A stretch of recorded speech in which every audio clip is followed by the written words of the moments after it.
Right బులెటిన్లో మరో breaking చూస్తున్నాం. గోదావరి వరదల ప్రభావంతో భద్రాద్రి కొత్తగూడెం జిల్లా దుమ్ముగూడెం మండలం పర్ణశాలలోని ప్రసిద్ధ నారచీరల పర్యాటక ప్రాంతం నీట మునిగిపోయింది.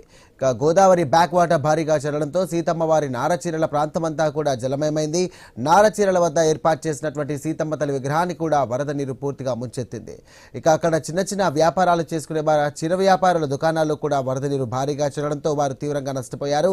ప్రాంతం ఇక పూర్తిగా మునిగిపోవడంతో నారచీరలను సందర్శించేందుకు వచ్చే పర్యాటకులు అలాగే భక్తులను అధికారులు అనుమతించడం లేదు. అయితే నారచీరల ప్రాంతానికి ఎగువన ఉన్నటువంటి పర్ణశాల శ్రీరామాలయంలో ఇక భక్తులకు యథావిధిగా స్వామివారి దర్శనాలు కొనసాగుతున్నాయి.